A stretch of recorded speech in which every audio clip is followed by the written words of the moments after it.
बंधुगण कौन आमे मृत्यु परे निज परिवार रे पुणी जन्म होई पारिबा सनातन धर्म रे पुनर्जन्मर अवधारणा अत्यंत गूढ़ एवं रहस्यमय अटे। श्रीमद् भगवद गीतारे भगवान श्रीकृष्ण निजे अर्जुन को कहउछंती जातस्य हि ध्रुवो मृत्युर्ध्रुवं जन्म मृतस्य च, अर्थात जिए जन्म निये ता रो मृत्यु निश्चित एवं जिए मरे ता रो पुनर्जन्म मध्य निश्चित। किंतु एक जटिल प्रश्न उठे जे क न गोटिए परिवार रे आत्मार पुनर्जन्म संभव कि? क न आत्मा निज कूल रे बारंबार जन्म नहीं निजर अधूरा कर्म को पूरा करे? क न कौनसी आत्मा निज पाप किंबा पुण्य कारणरू निज वंश को फेरी आसी पारे? बंधुगण एही वीडियो माध्यम रे आमे आपनंकु एही गभीर रहस्य को विस्तार भावरे कहिबु जहा महाभारत काल सहित जड़ित। बंधुगण कहा जाए जे एही कथा सुनिबा मात्रे व्यक्तिर कोटी कोटी पापर नाश होई थाए। तेणु आपनंकु अनुरोध एहाकु पूरा ध्यानर सहित एवं शेष पर्यंत निश्चय देखंतु।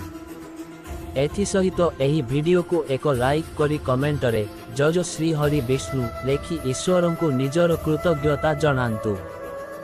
तेबे चालंतु आरंभ करिबा आजिर एही ज्ञानवर्धक प्रस्तुति। बंधुगण एही कथा महाभारत काल सहित जड़ित एवं भगवान श्रीकृष्ण निजे एही रहस्य को उन्मोचन करंती। महाभारत युद्ध समाप्त होई सारिथिला। धर्मराज युधिष्ठिर हस्तिनापुरर शासन भार संभाळी थिले। पांडव माने निजर संपूर्ण शक्ति दे राज्य को धर्म मार्ग रे चलाइबा को प्रयास कले, किंतु तांको मनरे एबेबी अनेक आध्यात्मिक प्रश्न थिला। युद्ध समय रे सेमाने निज परिवारर अनेक सदस्यंकु हराइथिले। भीष्म पितामह, अभिमन्यु, द्रोणाचार्य, कर्ण एवं स्वयं श्रीकृष्णଙ୍କ इच्छारे कौरव वंशर संहार होइथिला। एसबु देखि युधिष्ठिरଙ୍କ मनरे एक गभीर जिज्ञासा सृष्टि हेला। दिने से निज भाई भीम, अर्जुन, नकुल और सहदेवଙ୍କ सहित महर्षि वेदव्यासଙ୍କ आश्रमरे पहुंचिले। सेठारे सेमाने श्रद्धापूर्वक महर्षिଙ୍କ चरणरे प्रणाम कले एवं निजर शंका प्रकट कले। युधिष्ठिर कहिले, गुरुदेव आपण आमको धर्म, कर्म एवं पुनर्जन्मर गूढ़ रहस्य विषय शिखाइछंती, किंतु गोटिए प्रश्न मो मन को विचलित करुछि। क न गोटिए परिवार रे पुनर्जन्म संभव? क न कौनसी आत्मा निज वंश रे बारंबार जन्म नहीं पारे? बंधुगण ता परे महर्षि वेदव्यास गभीर दृष्टि रे युधिष्ठिर को देखिले। से जानिथिले जे युधिष्ठिर कौनसी साधारण मनुष्य नुहंती। से स्वयं धर्मराजंको अंशावतार थिले, जहांको हृदय सर्वदा सत्यर संधान रे लागी रही थाए। से किछि क्षण ध्यान कले, ता परे गंभीर स्वर रे कहिले, धर्मराज एही प्रश्न जेतिकी सरल लागुछि सेतिकी गूढ़ और रहस्यमय। पुनर्जन्मर नियम अटल, किंतु केबे केबे कौनसी आत्मा विशेष परिस्थिति रे निज कूल रे बारंबार जन्म नहीं थाए। एहा सेतेबेले हुए जेतेबेले ता रो अधूरा कर्म सेही परिवार सहित जड़ित थाए, किंबा जेतेबेले से निज पूर्व जन्म रे कौनसी विशेष संकल्प किंबा अभिशाप प्राप्त करि थाए। युधिष्ठिर और तांको भाई माने ध्यानर सहित शुणुथिले। महर्षि वेदव्यास आगको कहिले, पुनर्जन्मर तीनोटी कारण थाए। प्रथम प्रारब्ध कर्म, जेउ कर्म पूर्वरु करा जाइछि ताहा परवर्ती जन्म रे फल देबाकु बाध्य। द्वितीय संस्कारर प्रभाव, जेतेबेले कौनसी आत्मार गभीर स्मृति किंबा भावना अधूरा रही जाए सेतेबेले से जन्म नेबा पाई सेही स्थान आड़कु आकर्षित हुए। तृतीय ऋणानुबंध, जदि कौनसी आत्मार कौनसी कुल बा परिवार सहित गभीर संपर्क थाए तेबे से सेठारे पुनः जन्म नहीं पारे। एही संपर्क प्रेम, घृणा, पाप किंबा पुण्य जेकौनसी रूपरे होई पारे। युधिष्ठिर आगको प्रश्न कले, गुरुदेव न एमिति किछि उदाहरण अछि जहा द्वारा यह प्रमाणित होई पारिबो जे कौनसी आत्मा निज कुलरे जन्म निये? महर्षि वेदव्यास हसिले एवं कहिले, हम मु तुमको एक एपरी घटना सुनाइबाकु जाउछि जहा स्वयं भगवान श्रीकृष्णଙ୍କ समयरे घटिथिला। एही कथा द्वारकार जने ब्राह्मण और अर्जुनଙ୍କ प्रतिज्ञा सहित जड़ित। ଏହି କଥାରେ ହିଁ ପୁନର୍ଜନ୍ମର ଏକ ରହସ୍ୟମୟ ଉଦାହରଣ ମିଳେ। ବନ୍ଧୁଗଣ, ଏହା ଶୁଣି ପାଣ୍ଡବମାନଙ୍କ ଜିଜ୍ଞାସା ଆହୁରି ବଢ଼ିଗଲା। ମହର୍ଷି ବେଦବ୍ୟାସ ଏକ ପ୍ରାଚୀନ କଥା କହିବା ଆରମ୍ଭ କଲେ ଏବଂ କହିଲେ, ମହାଭାରତ ଯୁଦ୍ଧର କିଛି ସମୟ ପରେ ଯେତେବେଳେ ଶ୍ରୀକୃଷ୍ଣ ଦ୍ୱାରକାରେ ଥିଲେ, ସେତେବେଳେ ଦିନେ ଜଣେ ବ୍ରାହ୍ମଣ ତାଙ୍କ ଦରବାରକୁ ଆସିଲେ। ସେ ଅତ୍ୟନ୍ତ ବ୍ୟଥିତ ଥିଲେ। ସେ ପ୍ରଭୁ ଶ୍ରୀକୃଷ୍ଣଙ୍କ ଚରଣ ଧରି ବିଳାପ କଲେ। ଯୁଧିଷ୍ଠିର ଓ ପାଣ୍ଡବମାନେ ଏକାଗ୍ର ହୋଇ ଶୁଣୁଥିଲେ। ମହର୍ଷି ଆଗକୁ କହିଲେ, ବ୍ରାହ୍ମଣଙ୍କ ସମସ୍ୟା ବିଚିତ୍ର ଥିଲା। ସେ କହିଲେ ଯେ ତାଙ୍କର ଯେତେ ବି ସନ୍ତାନ ଜନ୍ମ ହେଉଛନ୍ତି, ସେମାନେ ସମସ୍ତେ ଜନ୍ମ ହେବା ମାତ୍ରେ ମୃତ୍ୟୁବରଣ କରୁଛନ୍ତି। ଏହି ଘଟଣା ବାରମ୍ବାର ଘଟୁଥିଲା। ବ୍ରାହ୍ମଣ ଭାବିଲେ ଯେ ଏହା ତାଙ୍କର କୌଣସି ପାପର ଫଳ, କିନ୍ତୁ ଯେତେବେଳେ ସେ ସବୁ ପ୍ରକାର ଅନୁଷ୍ଠାନ କଲେ, ତଥାପି ସମାଧାନ ମିଳିଲା ନାହିଁ। ଶେଷରେ ସେ ଶ୍ରୀକୃଷ୍ଣଙ୍କ ପାଖରେ ପହଞ୍ଚିଲେ। ବନ୍ଧୁଗଣ, ଏହା ଶୁଣି ଯୁଧିଷ୍ଠିରଙ୍କ ମନରେ କୌତୂହଳ ସୃଷ୍ଟି ହେଲା। ଗୁରୁଦେବ, ନ ଶ୍ରୀକୃଷ୍ଣ ବ୍ରାହ୍ମଣଙ୍କ ସମସ୍ୟାର ସମାଧାନ କଲେ? ମହର୍ଷି ବେଦବ୍ୟାସ ଉତ୍ତର ଦେଲେ, ହଁ, କିନ୍ତୁ ଏହି ଘଟଣାରେ ଏକ ଗୂଢ଼ ରହସ୍ୟ ଥିଲା। ବ୍ରାହ୍ମଣଙ୍କ ଏହି ଦୁଃଖ କେବଳ ଏକ ସାଧାରଣ ଘଟଣା ନଥିଲା, ବରଂ ଏହା ପୁନର୍ଜନ୍ମ ଓ କର୍ମର ବନ୍ଧନ ସହିତ ଜଡ଼ିତ ଥିଲା। ଯେତେବେଳେ ଅର୍ଜୁନଙ୍କୁ ଏହି ଘଟଣା ବିଷୟରେ ଜଣାପଡ଼ିଲା, ସେ ବ୍ରାହ୍ମଣଙ୍କୁ ପ୍ରତିଜ୍ଞା କଲେ ଯେ ସେ ନିଜେ ତାଙ୍କର ପରବର୍ତ୍ତୀ ସନ୍ତାନର ରକ୍ଷା କରିବେ। କିନ୍ତୁ ଯେତେବେଳେ ବ୍ରାହ୍ମଣଙ୍କ ପୁତ୍ର ପୁଣି ଗାୟବ ହୋଇଗଲା, ସେତେବେଳେ ଅର୍ଜୁନ ନିଜେ ଯମଲୋକ ଯାତ୍ରା କଲେ। ଭୀମ ଆଶ୍ଚର୍ଯ୍ୟ ହୋଇ ପଚାରିଲେ, ନ ଅର୍ଜୁନ ଯମଲୋକ ପର୍ଯ୍ୟନ୍ତ ଚାଲିଗଲେ? ମହର୍ଷି ଉତ୍ତର ଦେଲେ, ହଁ, ଅର୍ଜୁନ ସେଠାକୁ ଯାଇ ଯମରାଜଙ୍କୁ ଏହି ଘଟଣାର ରହସ୍ୟ ପଚାରିଲେ। ସେତେବେଳେ ଯମରାଜ ତାଙ୍କୁ କହିଲେ ଯେ ଏହି ବ୍ରାହ୍ମଣ କୌଣସି ସାଧାରଣ ଆତ୍ମା ନୁହେଁ। ଏହି ଆତ୍ମା ପୂର୍ବରୁ ମଧ୍ୟ ଏହି କୂଳରେ ଜନ୍ମ ହୋଇଥିଲା ଏବଂ ନିଜ କର୍ମ ଯୋଗୁଁ ଏହାକୁ ବାରମ୍ବାର ନିଜ ପରିବାରରେ ଜନ୍ମ ନେବାକୁ ପଡ଼ୁଥିଲା। ବନ୍ଧୁଗଣ, ଯୁଧିଷ୍ଠିର ଓ ପାଣ୍ଡବମାନେ ଏବେ ପୂରାପୂରି ଏହି କଥାରେ ବୁଡ଼ି ଯାଇଥିଲେ। ବନ୍ଧୁଗଣ, ମହର୍ଷି ବେଦବ୍ୟାସ ଶେଷରେ କହିଲେ, ଧର୍ମରାଜ, ଏହି କଥା ତୁମକୁ ଏହା ବୁଝାଇବା ପାଇଁ ଯେ ଆତ୍ମାର କର୍ମ ହିଁ ତାର ପୁନର୍ଜନ୍ମର ନିର୍ଦ୍ଧାରଣ କରେ। ଯଦି ଆତ୍ମାର କୌଣସି ବିଶେଷ ସମ୍ବନ୍ଧ କୌଣସି ପରିବାର ସହିତ ଥାଏ, ତେବେ ସେ ସେହି କୂଳରେ ପୁନର୍ଜନ୍ମ ନେଇପାରେ। କେବେ ପୁଣ୍ୟ କାରଣରୁ, କେବେ ଅଭିଶାପ କାରଣରୁ, ତ କେବେ କୌଣସି ଅଧୁରା କାର୍ଯ୍ୟକୁ ପୂରା କରିବା ପାଇଁ। ଯୁଧିଷ୍ଠିର ଗଭୀର ନିଶ୍ୱାସ ନେଇ କହିଲେ, ଏବେ ମୁଁ ବୁଝିଗଲି ଯେ କର୍ମ, ପରିବାର ଓ ପୁନର୍ଜନ୍ମର ରହସ୍ୟ କେତେ ଗଭୀର। କିନ୍ତୁ ମୋତେ ଏବେ ଏହି କଥାକୁ ବିସ୍ତାର ଭାବରେ ଶୁଣିବାକୁ ଇଚ୍ଛା ହେଉଛି। ମହର୍ଷି ବେଦବ୍ୟାସ ହସିଲେ ଏବଂ କହିଲେ, ତେବେ ଶୁଣୁ, ଦ୍ୱାରକାର ସେହି ବ୍ରାହ୍ମଣର ପୀଡ଼ା ଏବଂ ଅର୍ଜୁନଙ୍କ ପ୍ରତିଜ୍ଞାର ସମ୍ପୂର୍ଣ୍ଣ କଥା। କାଳଚକ୍ର ନିରନ୍ତର ଘୁରୁଥାଏ। ଜନ୍ମ ଓ ମୃତ୍ୟୁର ଖେଳ ଅବିରତ ଚାଲିଥାଏ। କିନ୍ତୁ ଯେତେବେଳେ କୌଣସି ଆତ୍ମା ବିଶେଷ କାରଣରୁ ବାରମ୍ବାର ଜନ୍ମ ନିଏ, ତାହା ଏକ ରହସ୍ୟ ପାଲଟିଯାଏ। ଏହି ଘଟଣା ସେହି ସମୟର, ଯେତେବେଳେ ଭଗବାନ ଶ୍ରୀକୃଷ୍ଣ ଦ୍ୱାରକାରେ ନିଜ ରାଜମହଲରେ ନିବାସ କରୁଥିଲେ। ଦ୍ୱାରକା, ଯାହା ସମୁଦ୍ର ମଧ୍ୟରେ ଥିବା ଏକ ଦିବ୍ୟ ନଗରୀ ଥିଲା, ଯେଉଁଠି ଧର୍ମ ଓ ସତ୍ୟ ପାଳନର ଆଦର୍ଶ ସ୍ଥାପିତ ହୋଇଥିଲା। ଶ୍ରୀକୃଷ୍ଣ ସେଠାରେ ନିଜ ଭକ୍ତଙ୍କୁ ଆଶୀର୍ବାଦ ଦେଉଥିଲେ, ନ୍ୟାୟ କରୁଥିଲେ ଏବଂ ଜଗତର କଲ୍ୟାଣ ପାଇଁ ନିଜର ଲୀଳା ରଚୁଥିଲେ। ଦିନେ ଦ୍ୱାରକାର ରାଜମହଲର ଦ୍ୱାରରେ ଜଣେ ବ୍ରାହ୍ମଣ ପହଞ୍ଚିଲେ। ତାଙ୍କ ଶରୀର ଅତ୍ୟନ୍ତ କୃଶ ଥିଲା, ମୁଖମଣ୍ଡଳରେ ଗଭୀର ପୀଡ଼ାର ଚିହ୍ନ ଥିଲା ଏବଂ ଆଖିରୁ ଲୁହର ଧାର ବହିଯାଉଥିଲା। ସେ କାନ୍ଦି କାନ୍ଦି ପ୍ରଭୁ ଶ୍ରୀକୃଷ୍ଣଙ୍କ ପାଖକୁ ଆସିଲେ ଏବଂ ତାଙ୍କ ଚରଣରେ ପଡ଼ି ଅତ୍ୟନ୍ତ କରୁଣ ସ୍ୱରରେ କହିଲେ, ହେ ଦ୍ୱାରକାଧୀଶ, ହେ ଯୋଗେଶ୍ୱର, ମୋ ଉପରେ କୃପା କରନ୍ତୁ। ମୋ ବ୍ୟଥାକୁ ଶୁଣନ୍ତୁ। ମୁଁ ଜଣେ ଧର୍ମପରାୟଣ ବ୍ରାହ୍ମଣ। ମୁଁ ଜୀବନ ସାରା ସତ୍ୟ ଓ ଅହିଂସାର ପାଳନ କରିଛି, କେବେ କାହାର ଅହିତ କରିନାହିଁ। ତଥାପି ମୁଁ ଏକ ଏପରି ଦୁର୍ଭାଗ୍ୟରେ ପୀଡ଼ିତ, ଯାହାର କୌଣସି ଉପାୟ ଦିଶୁନାହିଁ। ଶ୍ରୀକୃଷ୍ଣ ପ୍ରେମରେ ବ୍ରାହ୍ମଣଙ୍କୁ ଉଠାଇଲେ ଏବଂ କହିଲେ, ବତ୍ସ, ଶାନ୍ତ ହୁଅ। କୁହ, ତୁମ ମନର ବ୍ୟଥା କଣ? ବ୍ରାହ୍ମଣ ନିଜ ଲୁହ ପୋଛି ଥରିଲା କଣ୍ଠରେ କହିଲେ, ହେ ମାଧବ, ମୋର ଯେତେ ବି ପୁତ୍ର ଜନ୍ମ ହେଲେ, ସେମାନେ ସମସ୍ତେ ଜନ୍ମ ହେବା ମାତ୍ରେ ମୃତ୍ୟୁବରଣ କଲେ। ଏହା ମୋ ସହିତ ପଞ୍ଚମ ଥର ହୋଇସାରିଲାଣି। ମୁଁ ଜଣେ ପିତା ଯିଏ ନିଜ ପୁତ୍ରକୁ ଜନ୍ମ ହେବା ମାତ୍ରେ ନିଜ କୋଳରେ ନିର୍ଜୀବ ପାଇଛି। କ ନ ଏହା ମୋ ପୂର୍ବ ଜନ୍ମର ପାପର ପରିଣାମ। କ ନ ମୋ ଆତ୍ମା କୌଣସି ଅଭିଶାପରେ ବନ୍ଧା। କାହିଁକି ମୋ ପୁତ୍ରମାନେ ଏ ସଂସାରକୁ ଆସିବା ମାତ୍ରେ ଚାଲି ଯାଉଛନ୍ତି। ବନ୍ଧୁଗଣ, ବ୍ରାହ୍ମଣଙ୍କ ଏହି ପୀଡ଼ା ଶୁଣି ସମଗ୍ର ଦ୍ୱାରକାରେ ହଇଚଇ ସୃଷ୍ଟି ହେଲା।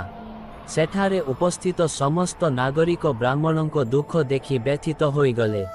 ଲୋକେ ପରସ୍ପର ମଧ୍ୟରେ ଆଲୋଚନା କରିବାକୁ ଲାଗିଲେ, କ ନ ଏହି ବ୍ରାହ୍ମଣ କୌଣସି ଅଭିଶପ୍ତ କୁଳର। କ ନ ଏହା ଭଗବାନଙ୍କ କୌଣସି ବିଶେଷ ଲୀଳା। କ ନ ଏହାଙ୍କୁ କୌଣସି ଋଷି ବା ଦେବତା ଅଭିଶାପ ଦେଇଛନ୍ତି।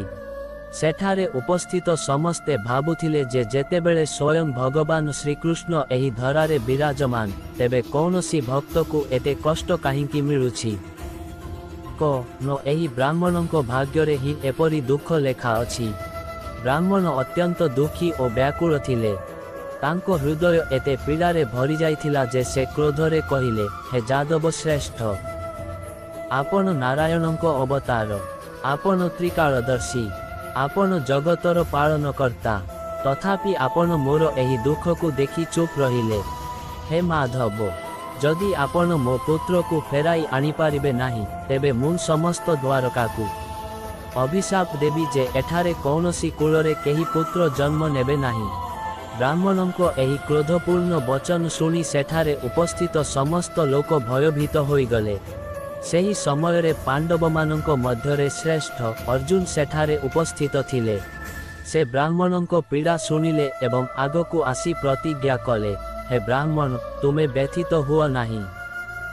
ମୁଁ ମୋ ଶପଥ କରି କହୁଛି ଯେ ଯଦି ଏଥର ତୁମ ପୁତ୍ର ଜନ୍ମ ହୋଇ ମଧ୍ୟ ଜୀବିତ ନ ରହେ, ତେବେ ମୁଁ ନିଜେ ଅଗ୍ନିରେ ପ୍ରବେଶ କରି ପ୍ରାଣ ତ୍ୟାଗ କରିବି। ଶ୍ରୀକୃଷ୍ଣ ଅର୍ଜୁନଙ୍କୁ ଦେଖି ମୃଦୁ ହସିଲେ। ସେ ଜାଣିଥିଲେ ଯେ ଏହି ଘଟଣା ପଛରେ ଏକ ଗଭୀର ରହସ୍ୟ ଲୁଚି ରହିଛି। ଯେତେବେଳେ ଅର୍ଜୁନ ଏହି ପ୍ରତିଜ୍ଞା ନେଲେ, ଶ୍ରୀକୃଷ୍ଣ ଏକ ରହସ୍ୟମୟ ହସ ଦେଲେ। ତାଙ୍କ ଆଖିରେ ଏକ ଦିବ୍ୟ ଚମକ ଥିଲା, ଯେପରି ସେ ଜାଣିଥିଲେ ଯେ ଆଗକୁ କ ନ ହେବାକୁ ଯାଉଛି। ଅର୍ଜୁନ ବ୍ରାହ୍ମଣଙ୍କୁ କହିଲେ, ହେ ବ୍ରାହ୍ମଣ, ଏଥର ଯେତେବେଳେ ତୁମ ସନ୍ତାନ ଜନ୍ମ ନେବ, ମୋତେ ଡାକିବ। ମୁଁ ନିଜେ ମୋର ଦିବ୍ୟ ଶକ୍ତିରେ ତାର ରକ୍ଷା କରିବି। କେହି ତାକୁ ମାରିପାରିବେ ନାହିଁ। ବ୍ରାହ୍ମଣଙ୍କୁ ଏବେ ଅର୍ଜୁନଙ୍କ ଉପରେ ବିଶ୍ୱାସ ଥିଲା। ସେ ଶ୍ରୀକୃଷ୍ଣଙ୍କ ଚରଣରେ ପ୍ରଣାମ କରି ନିଜ ଘରକୁ ଫେରିଗଲେ। କିନ୍ତୁ କ ନ ଏଥର ବି ସେଇଆ ହେବ ଯାହା ପୂର୍ବ 5 ଥର ହୋଇଥିଲା। କ ନ ଅର୍ଜୁନ ନିଜ ବଚନ ରଖିପାରିବେ ନା ଏହି ଘଟଣା ପଛରେ କୌଣସି ଦିବ୍ୟ ଲୀଳା ଚାଲିଥିଲା। କ ନ ଅର୍ଜୁନ ନିଜ ପ୍ରତିଜ୍ଞା ପୂରଣ କରିପାରିବେ। ଏବେ ସମସ୍ତଙ୍କ ଦୃଷ୍ଟି ସେହି ଦିନ ଉପରେ ଥିଲା ଯେବେ ବ୍ରାହ୍ମଣଙ୍କ ସନ୍ତାନର ଜନ୍ମ ହେବ। ଦ୍ୱାରକାର ନାଗରିକମାନେ ମଧ୍ୟ ଉତ୍ସୁକ ଥିଲେ, କାରଣ ଏହା କେବଳ ଜଣେ ପିତାର ପୀଡ଼ା ନଥିଲା, ବରଂ ପୁନର୍ଜନ୍ମ ଓ କର୍ମର ରହସ୍ୟ ସହିତ ଜଡ଼ିତ ଏକ ମହତ୍ତ୍ୱପୂର୍ଣ୍ଣ ଘଟଣା ଥିଲା। ବନ୍ଧୁଗଣ, କିନ୍ତୁ ଯେତେବେଳେ ବ୍ରାହ୍ମଣଙ୍କ ପୁତ୍ର ପୁନର୍ବାର ଜନ୍ମ ନେଇ ଗାୟବ ହୋଇଗଲା, ତେବେ ଅର୍ଜୁନ ନିଜ ପ୍ରତିଜ୍ଞା ପାଳନ କରିବା ପାଇଁ ତାକୁ ଖୋଜିବାକୁ ନିଶ୍ଚୟ କଲେ। ଅର୍ଜୁନ ନିଜ ଦିବ୍ୟ ଦୃଷ୍ଟି ଓ ଗାଣ୍ଡୀବ ଧନୁର ଶକ୍ତିରେ ବ୍ରାହ୍ମଣଙ୍କ ନବଜାତ ପୁତ୍ରର ରକ୍ଷା ପାଇଁ ସବୁ ସମ୍ଭବ ଉପାୟ କଲେ। ସେ ନିଜ ଧନୁର ରକ୍ଷା ଚକ୍ରରେ ବ୍ରାହ୍ମଣଙ୍କ ଘରକୁ ସୁରକ୍ଷିତ କଲେ, କିନ୍ତୁ ଯେତେବେଳେ ସନ୍ତାନର ଜନ୍ମ ହେଲା, ସେ ରହସ୍ୟମୟ ଭାବେ ପୁନର୍ବାର ନିଖୋଜ ହୋଇଗଲା। ବ୍ରାହ୍ମଣ ବିଳାପ କରିବାକୁ ଲାଗିଲେ ଓ କ୍ରୋଧରେ ଅର୍ଜୁନଙ୍କୁ ତାଚ୍ଛଲ୍ୟ କରି କହିଲେ, ହେ ଅର୍ଜୁନ, ତୁମେ ତ କହିଥିଲ ଯେ ତୁମେ ମୋ ପୁତ୍ରର ରକ୍ଷା କରିବ, କିନ୍ତୁ ସେ ପୁଣି ଲୁପ୍ତ ହୋଇଗଲା। କ ନ ତୁମ ପ୍ରତିଜ୍ଞା ବ୍ୟର୍ଥ ଥିଲା। ଅର୍ଜୁନଙ୍କୁ ନିଜ ଶକ୍ତି ଉପରେ ଅତ୍ୟନ୍ତ ବିଶ୍ୱାସ ଥିଲା। ସେ ସଂକଳ୍ପ ନେଲେ ଯେ ଯେପର୍ଯ୍ୟନ୍ତ ସେ ଏହି ରହସ୍ୟକୁ ସମାଧାନ ନ କରିଛନ୍ତି, ସେପର୍ଯ୍ୟନ୍ତ ସେ ଶାନ୍ତିରେ ବସିବେ ନାହିଁ। ବନ୍ଧୁଗଣ, ତାପରେ ଅର୍ଜୁନ ସର୍ବପ୍ରଥମେ ଇନ୍ଦ୍ରଲୋକ ଯାତ୍ରା କଲେ। ସେ ସ୍ୱର୍ଗଲୋକ ଯାଇ ଦେବରାଜ ଇନ୍ଦ୍ରଙ୍କୁ ପଚାରିଲେ, ହେ ଦେବରାଜ, କ ନ ମୋର ବ୍ରାହ୍ମଣ ମିତ୍ରଙ୍କ ପୁତ୍ର ଏଠାରେ ଅଛି। ଇନ୍ଦ୍ର ଉତ୍ତର ଦେଲେ, ନାହିଁ ପାର୍ଥ, ଏହି ରହସ୍ୟ ତୁମ କଳ୍ପନାରୁ ବହୁତ ପରେ। ଏହା କୌଣସି ସାଧାରଣ ଘଟଣା ନୁହେଁ, ବରଂ ପୁନର୍ଜନ୍ମ ଓ କର୍ମର ଗୂଢ଼ ରହସ୍ୟ। ତୁମକୁ ଏହାକୁ ବୁଝିବା ପାଇଁ ଆହୁରି ଗଭୀରକୁ ଯିବାକୁ ପଡ଼ିବ। इंद्रଙ୍କ संकेतକୁ बुझी अर्जुन परवर्ती पदक्षेप नेले। से वरुण लोक परे कुबेर लोक और शेषरे जमलोक आड़कू यात्रा कले। अर्जुन निज दिव्य रथरे जमलोकर द्वार पार कले। सेठारे से जमराजंकु देखिले जे धर्म और कर्मर संरक्षक थिले। जमराजंको उपस्थिति अत्यंत प्रभावशाली थिला। तांको स्वर गंभीर और गूढ़ थिला। जमराज अर्जुन को देखि कहिले, काहींकि आसीछ अर्जुन? तुमे तो एपर्यंत मृत्युर योग्य होई नाहो, तेबे तुमे जमलोक पर्यंत किपरि पहुंचिल? अर्जुन हाथ जोड़ी कहिले, हे जमराज, मु द्वारकार जने ब्राह्मणों संतान को खोजिबाकू आसीछि। मु ताकू बंचाइबाकू प्रतिज्ञा नेइथिली, किंतु से जन्म हेबा मात्रे लुप्त होई गला। मु जानिबाकू चाहुछि जे ता को न हेला। जमराज गंभीर होई गले एवं किछि क्षण पाई मौन रहिले। ता परे से कहिले, पार्थ, एहा कौनसी साधारण संतान नुहे। एहार रहस्य तुमर और श्रीकृष्णଙ୍କ कालरू मध्य बहुत पुराना। एही आत्मा एक अभिशाप कारणरू निज परिवार रे बारंबार जन्म नेउछि। बंधुगण, एहा सुनी अर्जुन चकित होई गले। से पचारिले, हे धर्मराज, दयाकरी स्पष्ट करंतु, एही आत्मा किए थिला एवं ताकू अभिशाप काहींकि मिलिथिला? जमराज निज दिव्य दृष्टि रे सेही आत्मार पूर्व जन्म को देखिले एवं कहिले, एही आत्मा पूर्वरु जने महान योद्धा थिला, जे द्वापर युग पूर्वरु त्रेता युगरे मध्य जन्म होइथिला। एहा राजा नळंको पुत्र रूपरे जन्म होइथिला, किंतु निजर अहंकार एवं अन्याय कारणरू एहाकू जने ब्राह्मणों अभिशापरू बारंबार मृत्युदंड मिलिथिला। अर्जुन आश्चर्य होई गले। तेबे न एही आत्मा निज कर्म कारणरू प्रति जन्मरे एही परिवार रे जन्म नेउछि? जमराज उत्तर देले, हम, कारण एही आत्मा एक समय रे जने निर्दोष ब्राह्मणों पुत्र को मारिथिला। सेही ब्राह्मण ही ताकू अभिशाप देइथिले जे से मध्य प्रति जन्मरे निज कुलरे जन्म नेबो एवं जन्म हेबा मात्रे मृत्युवरण करिबो, जेपर्यंत कौनसी महान योद्धा और दिव्य पुरुष ताकू एही चक्ररू मुक्त न कराइछंती, से पर्यंत तार एही चक्र चालिथिबो। अर्जुन को एबे एही रहस्यर आभास मिलिगला। अर्जुन कहिले, जदि एही आत्मा एक अभिशाप कारणरू एही चक्रे फसिछि, तेबे ताकू मुक्ति किपरि मिलिबो? जमराज उत्तर देले, केवल भगवान श्रीकृष्ण ही ताकू एही चक्ररू मुक्त करि पारिबे, कारण से स्वयं नारायण। से ही एही आत्मार प्रारब्ध को बदलाई पारिबे। जदि से चाहिबे ताकू मोक्ष मिली पारिबो। अर्जुन तुरंत श्रीकृष्ण को ध्यान कले एवं तांकू जमलोक को डकाइले। श्रीकृष्ण दिव्य रूपरे प्रकट हेले। श्रीकृष्ण हसिले एवं कहिले, हे पार्थ, एही आत्मा निज कर्मरे छंदी होइथिला, किंतु एबे तार समझ आसी जाइछि जे ताकू मोक्ष प्राप्त हेबो। ता परे श्रीकृष्ण निजर दिव्य सुदर्शन चक्र द्वारा सेही आत्मार बंधन को काटी देले। जमराज कहिले, एबे एही आत्मा पुनर्बार जन्म नेब नाही, तार चक्र समाप्त होई गला। हे अर्जुन, तुमे एही आत्मा को मुक्त कराइबारे एक महत्वपूर्ण भूमिका निभाइछ। अर्जुन और श्रीकृष्ण ब्राह्मणों पुत्र को पुनर्बार जीवित करिदेले एवं ताकू द्वारकारे तार माता पितांकु देइदेले। जेतेबेले ब्राह्मण निज पुत्र को जीवित देखिले, से आश्चर्य और हर्षरे भरी गले। से श्रीकृष्ण और अर्जुन को धन्यवाद देले। अर्जुन बुझीगले जे कर्म, पुनर्जन्म और अभिशापर रहस्य केते गभीर।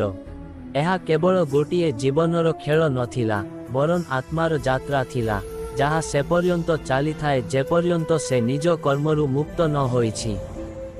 बंधुगण, ता परे श्रीकृष्ण अर्जुन को कहिले, हे पार्थ, एही घटना तुमको एहा सिखाइबा पाई हेला जे आत्मा निज कर्म अनुसारे जन्म निये, किंतु जेतेबेले केही सत्य और धर्म मार्गरे चाले ताकू मोक्ष प्राप्ति हुए।